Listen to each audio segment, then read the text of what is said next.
Welcome to podcasts recorded live at the Center for Spiritual Living in Portland, Oregon. We have many programs, classes, and workshops developed just for our online audience. To find out more, go to our website at cslportland.org and look under the Online tab. Our mission is to open hearts, ignite minds, and make a difference. If you'd like to support our center and its video podcasts, you can donate online at cslportland.org/donate. Allow us to become part of your extended spiritual community. Wherever you are on your spiritual journey, you are most welcome at the Center for Spiritual Living.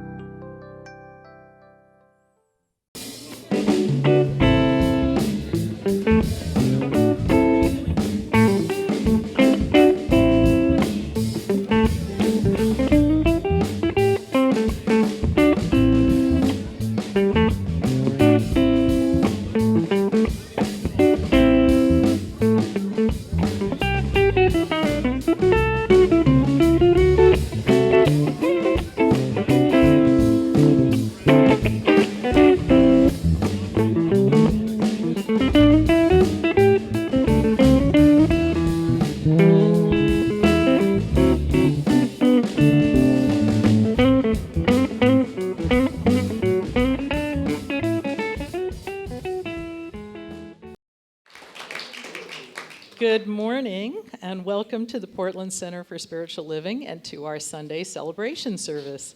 We are a science of mind community that teaches spiritual principles to transform your life and make the world a better place. Wherever you are on your spiritual journey, you're welcome here. All we ask is that you stay open to the possibility of changing your entire life simply by changing your mind.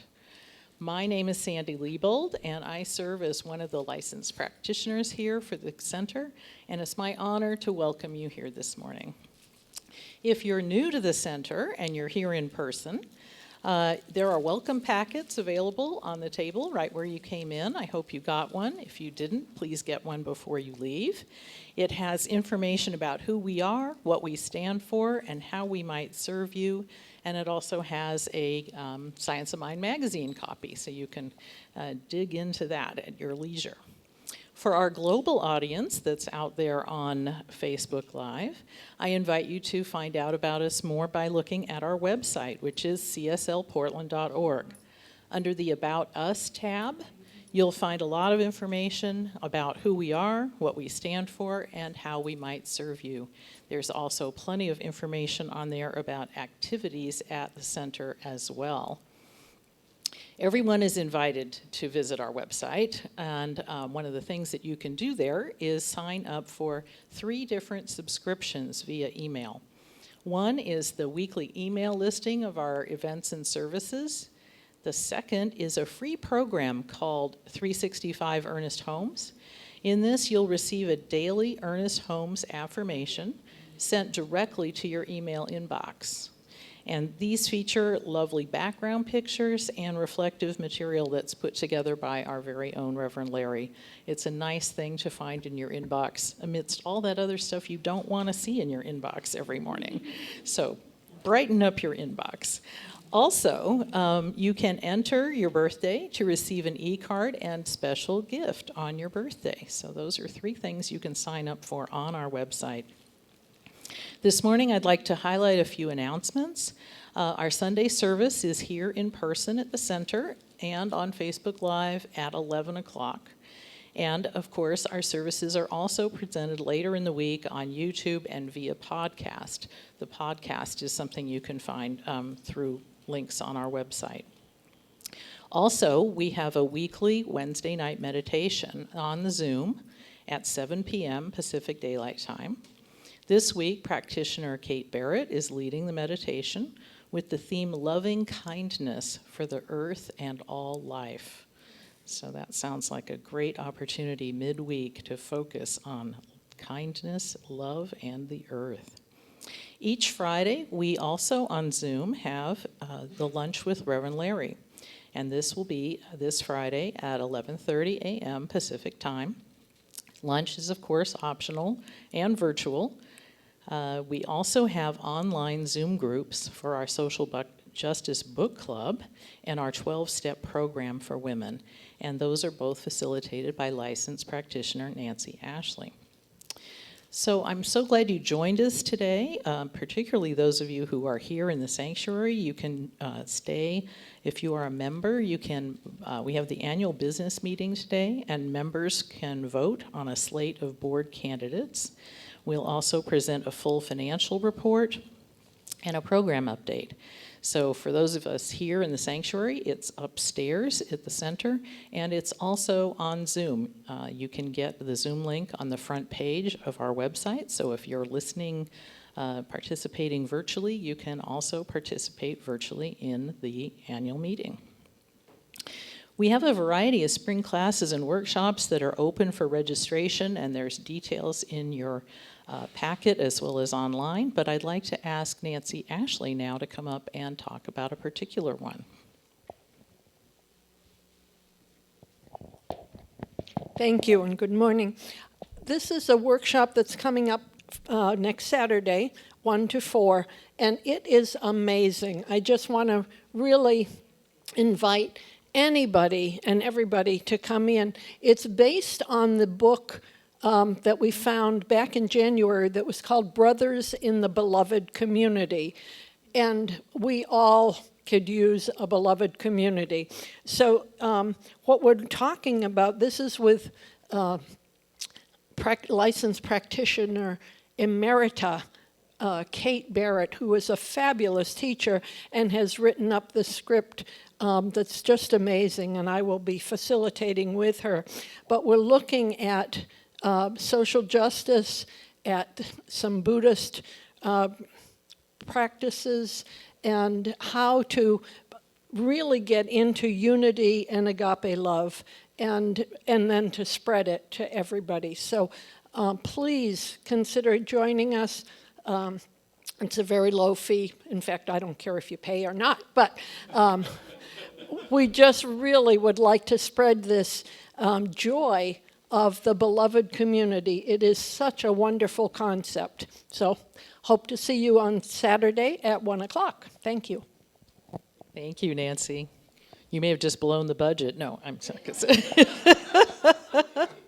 Everybody come for free. Today, our flowers, as ever, are here courtesy of Kat Jacobs. Thank you, Kat. And our music today is by our music director, LaRhonda Steele, with help from our wonderful Friends Band. Yay! And Reverend Larry is giving the message today. It's entitled Midnight in the Garden, and I know it features some material from Dr. Martin Luther King Jr. So now just take a moment, sit back and relax, because I know that somewhere between the music, the meditation, and the message is just what your heart came here to receive.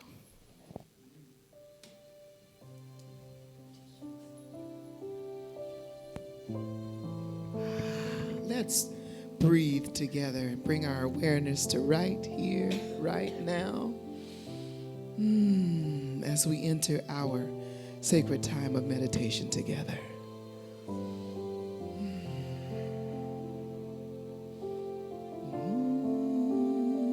And we sing together, God is, I am. God is, I am. Right here, right now, right here, right now. God is, I am. God is, I am. Right here, right now, right here, right now. God is, I am.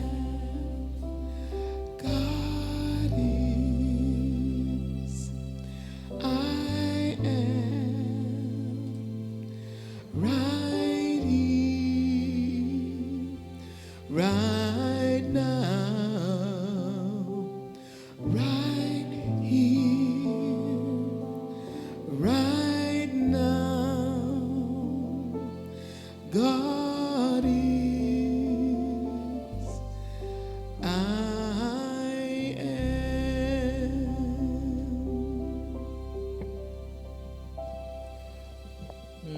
And so just taking that feeling, that presence, that recognition into our hearts at this moment. And as we rest in our chairs, as we cast our eyes down or close them, just being in that space of recognizing that God is everywhere present.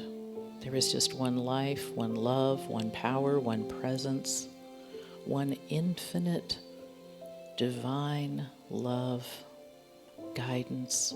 All these God qualities I know exist right here, right now. It's back and behind everything seen and unseen. It's the truth of our very being. God is. And I know that I am part of that. Each of us is part of that God presence. We are each a divine emanation of that one thing, that isness that is everything. God is, and I am. And so from this place of recognition and unification with that truth, with that presence, I know and claim right now that I am imbued with a perfect faith. If I just keep that God is, I am as my constant prayer, I know that I am connected to Source, that all possibilities are there for me because God is and I am. And so I know that as I come up with plans or dreams or ideas for my life, that they are powered by my connection to Source, my faith, my conviction that as I speak these words, they are responded to by that one divine power and presence. So I'm so grateful for this. I'm so grateful to know that every prayer is answered with a resounding yes. And so I now release this prayer, knowing that it is answered with a resounding yes. And so thanks be, blessed be, and together we say, and so it is. And now just resting in that faith, that conviction, I invite us to stay in the silence for some brief meditation.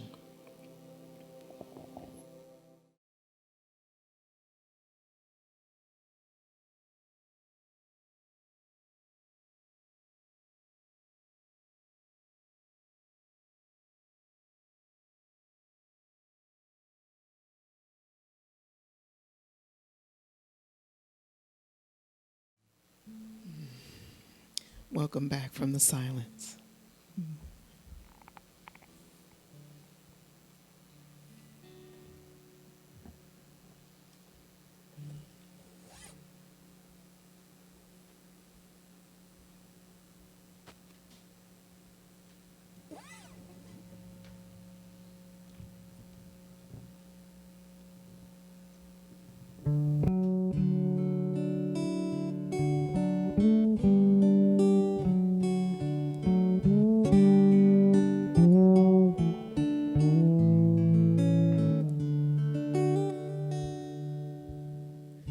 When I pray, I feel my heart go deeper, my heart go deeper into my God. When I pray, I feel my heart go deeper, my heart go deeper into my God.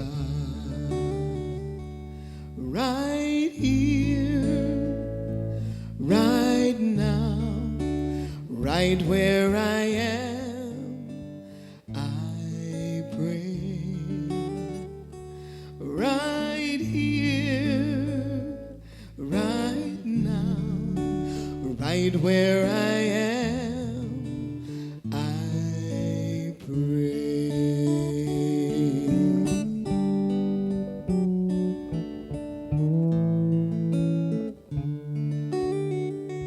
When I pray, I feel my soul go deeper, my soul go deeper into my God.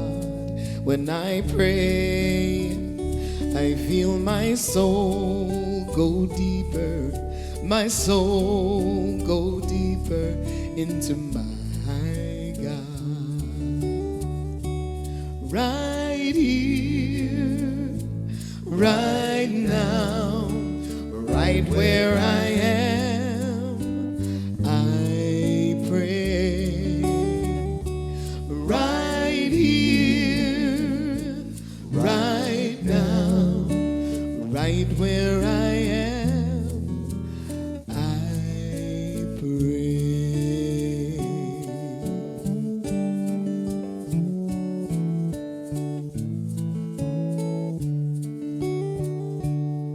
When I pray, I feel my love go deeper, my love go deeper into my God.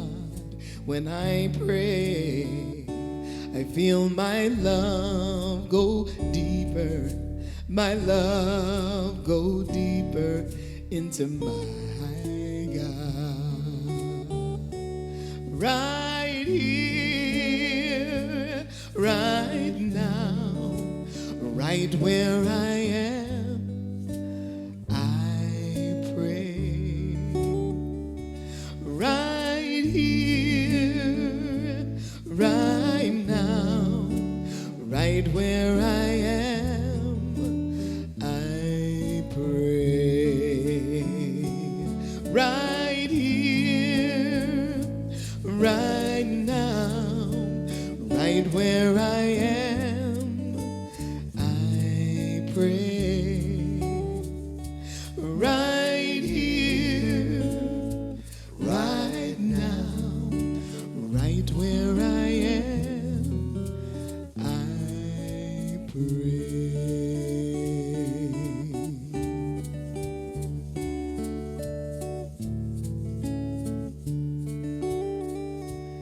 When I pray, I feel my heart grow deeper, my heart go deeper into my God.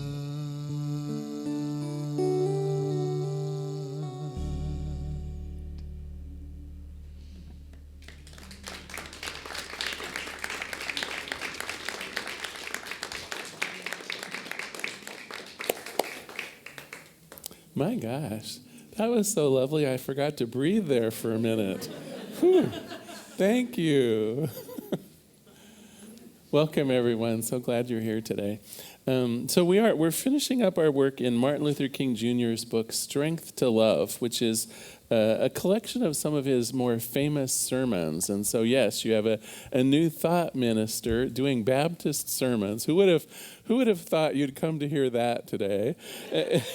And today we're actually focused in on one of the parables of Jesus from Luke, which includes the Lord's Prayer in it. And so I think it's only fitting that I should start out with a joke about the Lord's Prayer. And yes, only I could find such a thing, right? Okay. So one Sunday, a young man told a friend that he'd become a Sunday school teacher at his church. Well, his friend was astonished. That's crazy. I bet you $5 you don't even know the Lord's Prayer. Gulp. Well, everybody knows that, his friend answered. Now I lay me down to sleep. I pray the Lord my soul to keep. If I should die before I wake, I pray the Lord my soul to take. Well, his friend was astonished. He pulled out his wallet and handed him $5. You win. I didn't know that you knew so much about the Bible. And so my thought today is, although Martin Luther King Jr.'s audience would have certainly known the story of the knock of midnight from the New Testament, maybe some of us could use a refresher. So if you don't mind, let me read to you from Luke 11. So one day Jesus was praying in a certain place, and when he finished, one of his disciples said to him, "Lord, teach us to pray, even as John taught his disciples." And so there's where the famous Lord's Prayer fit in, one of those prayers that have been around for 2 centuries, one of those prayers that has been directly involved in the healing of countless people. That's where we get what Jesus said, here's how we're to pray. But then he went on to talk, and he said, then Jesus said to them, suppose you have a friend, and you go to him at midnight and say, friend, lend me 3 loaves of bread. A friend of mine on a journey has come to me, and I have no food to offer him. And suppose the one inside answers, don't bother me. The door is already locked, and my children and I are in bed. I can't get up and give you anything. And then Jesus said, I tell you, even though he will not get up and give you the bread because of friendship, yet because of your shameless audacity, he will surely get up and give you every bit as much as you should need. So I say to you, ask and it will be given. Seek and you shall find. Knock and the door will be opened to you. For everyone who asks will receive. The one who seeks will find. And to the one who knocks, the door will always, always be opened. Okay, well, as Lucy Ricardo used to say, I'm sure I have some splaining to do. And so let me, first of all, tell you a little bit about what was going on in the world 2 centuries ago. First of all, the idea of midnight is not as friendly as we might think it is today. In olden times, remember, no street lights, nothing open in the middle of the night. There was no chance that these folks had stopped for fast food on their way, right, to their friend's house. So invariably, one of the customs when friends came from out of town, you always had a meal for them. Always, because they virtually would always be hungry. In fact, they may have been on the road for several days without food. It was common to offer strangers water, but not so much food. So they may have been very hungry when you came to them. So very much the custom, when people came, you would be expected to feed them, especially friends from out of town. And also the idea of midnight, again, there was no way of predicting what time a journey would end, and certainly there weren't cell phones. You couldn't phone ahead and said, we're going to be later than we thought, right? I'm figuring, about midnight. So they just come when they come, and you're intended to be ready for them. But back to the idea of midnight, because that goes just beyond the idea of timing. Midnight was a dangerous time in the old world. No police forces, of course. Typically, when a householder went to bed at night, it involved moving. Well, first of all, let's talk even about what houses were like 2 centuries ago. In this part of the world, it was very common that you would bring the animals into the lower story of your house and lock them up at night. It was so typical to have farm animals actually stolen at night that you brought them into the house, and then typically you would be upstairs. And so picture going to bed for the night, not just, putting on your nightgown and pop into bed, right? It was round up all the animals, get the kids and the family upstairs, clean up the downstairs so that the animals wouldn't spoil it too badly, lock everybody in. Then it's like, no, we're in for the night. Do you know what I mean? So not so easy to provide 3 loaves of bread at midnight. So, of course, this is a parable. When we begin looking at the metaphysical meaning of it, it's a parable for prayer. When and how are your prayers going to be answered? And I think it's very interesting to examine some of the ideas here. First of all, clearly it doesn't matter whether it's midnight or not, and it doesn't matter whether you're a friend or not, right? Jesus clearly says, knock and it will be answered. If you pray, you will be heard. But what I think is interesting, it doesn't matter if you're a friend, doesn't matter if it's midnight, but you better show some gumption around your prayer. Did you catch that? Let me use the exact words that Jesus had. Now, in the King James Version, it's just called persistent. But more modern translations have retitled it. Just one sec here. Let me find my place. Where did I? Oh, here we are. Gosh, I just read it and I've already lost my... Oh, here we are. But modern translations call it shameless audacity. So we're to pray not persistently, not naggingly, but but shameless audacity. We're to pray as though we're expecting to get those loaves. We're to pray as though it's not a wishful, hopeful thing, but we have some gumption around it. We're to pray without shame because it is okay to ask. It's okay to ask. It's okay to make your need plain. And it's okay to put some, actually, another translation, the more Jewish translation is chutzpah. It's okay if you put some chutzpah into this. The 3 loaves, I need them, and I shall have them.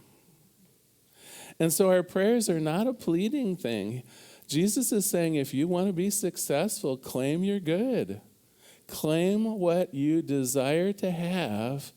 And when you knock, even if it's midnight, even if not, you're not, one of the favored ones or whatever, even if you're not a friend, you will be answered. Have you ever really thought of your prayers that way? I think sometimes we think that we have to get in good with God. Do you know what I mean by that? Like we have to be prayed up, we have to have tithed at church, we have to have done whatever's necessary to be in God's good graces. I don't think so. Jesus certainly didn't believe that was true. God will respond to prayer from anyone. And God responds better when we have some moxie behind it, when there is that idea of, this is for me and I shall have it. The 3 loaves of bread are mine. The healing is for me to experience. The abundant life is something that is mine to experience and have. These are the kinds of prayers that will wake up the householder, will wake God up even at midnight. And so how often have you really examined your own prayers? I know almost everyone here occasionally will pray, and some of us, of course, have a daily spiritual practice where we're always praying. Have you examined the idea of your prayer? Have you thought about using it as a way of claiming your good, of really stating what it is that you want to have with some power in those words, truly claiming it, not just hoping for it, not just wishing for it, and certainly not pleading for it. This is something that I shall have, and it is God's good pleasure to give it for me. The other thing, though, that you may not have noticed in the parable, who's the bread for? It's for someone else. It's for the visitors who come too. So how often do we also use our power of prayer to aid other people and situations in the world, right? Of course, prayer works for us as individuals, but have you thought of praying for other things that are seemingly poorly hosted in the world right now? Have you thought of praying for the Ukraine? Have you thought of praying for our government? Have you thought of praying for peace among some of the nations at war right now? And Martin Luther King, I think, is really interesting. He pointed to some degree to the hypocrisy of prayer. He mentions World War II in this particular sermon and the fruitless endeavor of praying for a battleship to be successful or praying for certain munitions to be particularly deadly. It's like, no. We need to pray for peace for all, not one side versus the other. We're here to be a force of good for all. And so consider not praying necessarily for Ukraine, but consider praying for peace in that region totally, not one side against the other, but rather for all of humanity involved in this struggle. Well, Martin Luther King does a lovely job not only of metaphysically interpreting this for his congregation, but he also personalizes it in two different ways, and I want to cover that briefly today. First of all, he says, put yourself in the position of the person who hears the knock at midnight. Put yourself in the position of someone coming to you with a need. How do you respond? Are you willing to be woken up out of your same old day and come to help someone? And if you are, what is it that you have to offer them? Now, in ancient times, bread was bread, of course, but it also represented wisdom. And so what wisdom do you have to give people who are in need? What spirituality do you have to give to people who come to you in need? Certainly bread in a modern sense represents money, and you may have a cost to loan people money or to help people out that way, absolutely. But 2,000 years ago, more likely, he was talking about either literal bread in terms of feeding people who need it, or he was talking about the idea of spiritual needs, spiritually feeding someone. So when the call for help comes to you, are you ready to wake up and come to someone's aid? That was the main appeal, I would say, that Dr. King used on his particular sermon on that Sunday. But he also goes a little bit further into something that I think is interesting, because he also portrayed his particular church as the householder that gets the knock at midnight. And so he also was speaking to his own congregation, as I might speak to you today. How can this church address the needs of people who don't have all of the things that they need to have? Certainly that bread idea fits with spirituality. Our doors, of course, are open to anyone who comes. We like to believe that everyone would feel welcome here. And I would say most people do when they come in our doors. But I would suggest that we have a ways to go when we talk about being here for our community.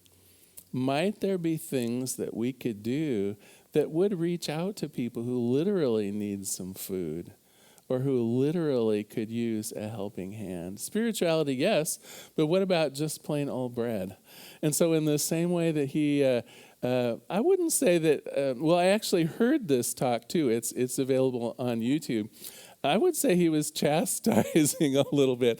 I'm not going to go that far, but what I would like to suggest is I bet there are people right here in this room that would love to do a better job of giving back to our local community, and I would love to hear some of the ideas and ways that you might have for participating in that. So where I want to close today is just a quick overview here. So we talked about what it was like to be in the garden at midnight. This is the garden of heaven, but at midnight, things don't always go so well. So first of all, what do we need to be safe? But second of all, how can we serve ourselves, our friends, and the community when the knock comes at midnight? When someone is in need, how can we reach out to them literally, but even more important, spiritually and mentally? What do we have to offer to our friends and even strangers in need? The third, of course, when we knock is also when we pray. And so literally, when we're embracing our prayers, when we are praying for ourselves and others, does it have that element of moxie? Does it have that idea of shameless audacity? This is simply what is true. There shall be peace in the Ukraine and Russia. Not a hope for it, not a dream of it, not a wishful hopeful, but in my mind, there shall be peace. In my mind, there shall be abundance for people in need. And when I individualize my prayers, whether they're for myself or whether they're someone that I know, I speak with that same level of audacity, that same level of confidence. When I knock, I will be answered. When I seek, I shall find. God will say yes. And then the last thing we talked about is personalizing this particular parable. If we are that householder and the knock comes at midnight, how can we serve? How can we love up the people around us? How can we meet the needs of perhaps both physical, emotional, and spiritual when people are in need? Are we there for them? And not just our friends, but for the person on the side of the freeway exit when we get off. Are we there for that person? Are we there for the person who might be without a home today here in the Portland metro area? What can we do physically, spiritually, mentally, emotionally to be of service to our fellow human beings? Well, I'm going to close with a quote from Strength to Love. And then I think rather than do a science of mind treatment, I think I'll read the Lord's Prayer. I think that would be fitting today. So you'll have a refresher of what it sounds like. So this is from A Knock at Midnight, Martin Luther King Jr. He says, "If the church will free itself from the shackles of a deadening status quo and, recovering its great historic mission, will speak and act fearlessly and insistent in terms of justice and peace, it will enkindle the imagination of humankind and fire the souls of everyone, imbuing them with a glowing and ardent love for truth, for justice, and for peace. Everyone, far and near, will know that the church is a great fellowship of love that provides light and bread for lonely travelers, even at midnight. Our Creator, who art in heaven, hallowed be thy name. Your kingdom come, your will be done, on earth, even as it is in heaven. Give us this day our daily bread, and forgive us our debts, even as we forgive our debtors. And do not lead us into temptation, but deliver us from thoughts of all evil. For yours is the kingdom and the power and the glory forever. Amen." And so it is. Thank you so much for being here today. So glad you were here. Now is our time of conscious contribution. If you'd like to take out your gift or your tithe, I always like to put mine over my heart. And if you're online, of course, you can go to our website at cslportland.org/donate to make a contribution there. If you'd like to repeat after me, please do. Graciously I give, from a place of love, knowing that as I give, so do I richly receive. Would the ushers please begin receiving the gifts?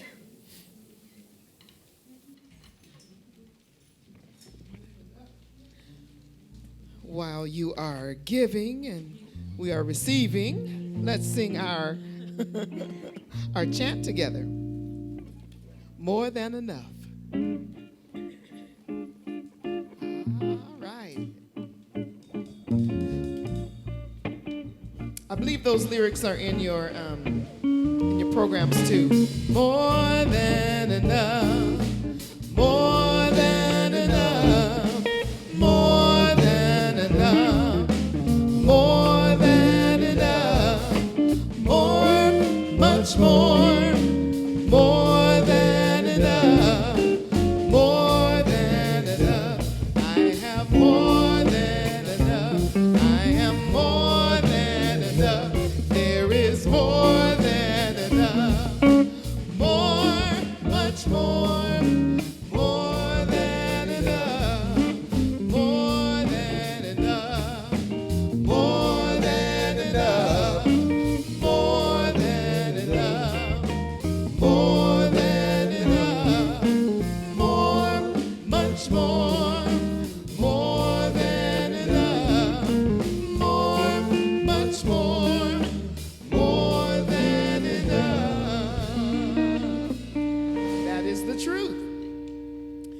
so this morning, right now, I'm going to invite you to let yourself go. Dance like nobody's watching, like you're in the kitchen or in the kitchen or in the living room. We have a song that is just so hot off the press. The script, yes, it wrote itself this morning. So we invite you to be a part of this newness, this freshness, this creativity, and groove with us, yes.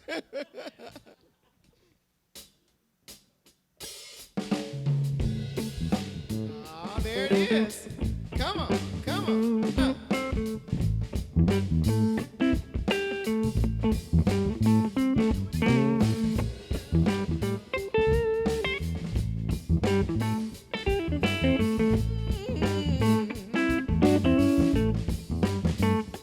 When the world is tossing and turning me, there's a place I can go, yeah. Oh, when the world is tossing and turning me, there's a place I go to pray. I go to the garden of good things, y'all, see, and I can stay there all day. God is always present, yeah, through the thick and the thin. Our good is always present through the thick and through the thin, yeah. We know that the universe works for our good, and that's the way it's always been. Come on, fellas, with me. Say, I will claim my good. I will stand in my faith. I will let God do it. I will stay out of the way. I will pray without ceasing. I'll be in the know. I am rejoicing because I know that God's got it in control. In the midnight hour, in the garden, I go to pray, y'all. Yeah. Oh, in the garden of things that are good, I can stay there all day. Come on, Ken, come on, Ken, come on, Ken, come on, Ken.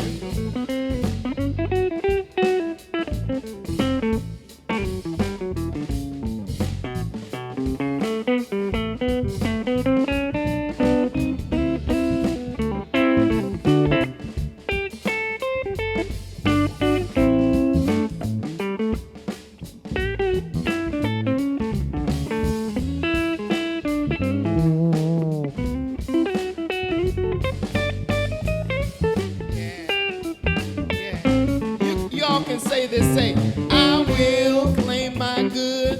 I will stand in my faith.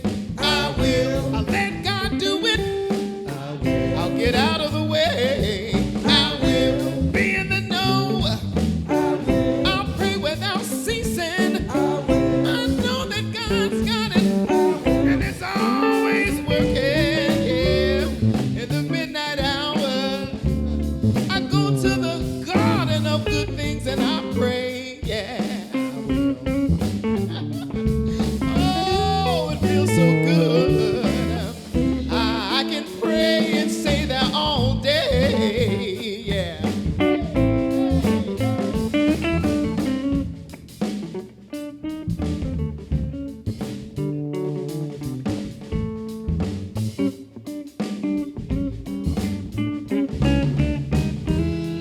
I can go there, I can go and stay and pray all day. Yeah, there it is. It wrote itself in front of you.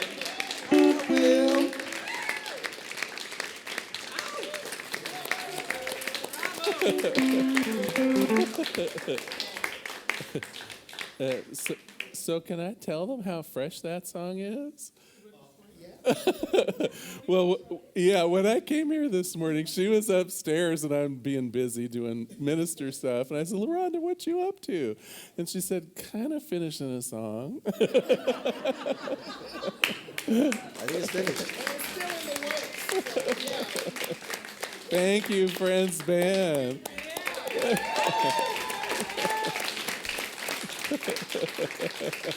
You are so awesome. You are so awesome. I swear some weeks she'll ask for suggestions on songs to sing on Sunday based on the sermon. And I swear sometimes she just decides, well, I don't like any of these, so I'll be darned if I just won't write my own. Thank you. Come on up and we'll do the blessing. Before I get further sidetracked, let's do important things here. On behalf of the Portland Center for Spiritual Living, I receive these gifts with great love. I recognize that our mission of empowerment, our idea of spreading this love elsewhere is foremost in our minds now and always. I let it be, and together we say, and so it is. Thank you. So just a quickest of reminders. First of all, although I'm intrigued and I might sign up for Nancy's workshop, she failed to mention you do have to register and it's online. So don't just show up here at 1 o'clock on Saturday because it's actually on Zoom. So do go to our website and sign up for it. It sounds fascinating though, Nancy. I'm looking forward to that. And the other thing I just want to remind everybody is our annual meeting. So for those of you who would like to stay and get a program update, a financial update, it's available to everyone, the update. You don't have to be a member. Just come on upstairs about 12:30 and we'll make sure that you get covered on all the ins and outs of the business of running a church as well as the spirituality of it. So please join us for that. But for now, I think we ought to do a benediction, shall we? All right. So if you'd like, stand and repeat after me. Something wonderful is flowing through me right now. Something wonderful is flowing through me right now. It is this thing called life. It is this thing called life. And life is in my mind. Life is in my mind. Life is in my body. Life is in my body. And life is in my affairs. Life is in my affairs. I think it. I feel it. I expect it. And I am it. Just the way that I am. Please know with me that you are never alone. If at any time during the day or night, if forgetfulness might drop upon you, go within and notice on that altar of the Most High, you are loved. And in gratitude for this certainty, I let it be, and so it is. Closing song together, Blessed Always.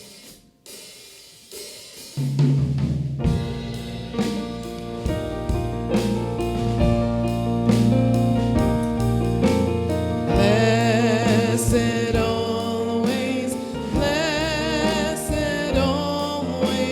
for the arms of God surround us.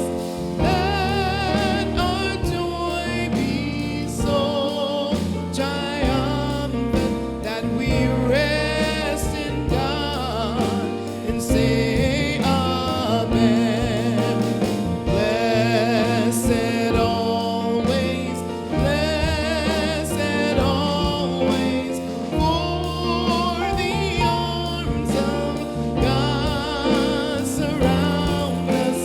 Let our joy be so triumphant that we rest in God and say Amen. Let our joy be so triumphant that we rest in God and say Amen. Rest in God and say Amen.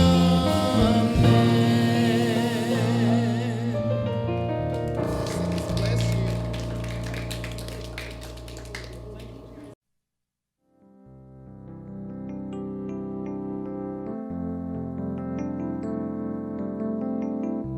If you happen to be in the Portland, Oregon area, we'd love to have you visit in person. The Portland Center for Spiritual Living is located at 6211 Northeast Martin Luther King Jr. Boulevard. We have inspirational services at 9 a.m. and 11 a.m. every Sunday. We also have many programs, classes, and workshops developed just for our online audience. To find out more, go to our website at cslportland.org and look under the Online tab. We have a variety of content dedicated specifically for our online listeners. Our mission is to open hearts, ignite minds, and make a difference. If you'd like to support our center, you can donate online at cslportland.org/donate. Our website is also the place to learn more about what's going on at the center or to contact us. Allow us to become part of your extended spiritual community. Wherever you are on your spiritual journey, you are most welcome at the Center for Spiritual Living.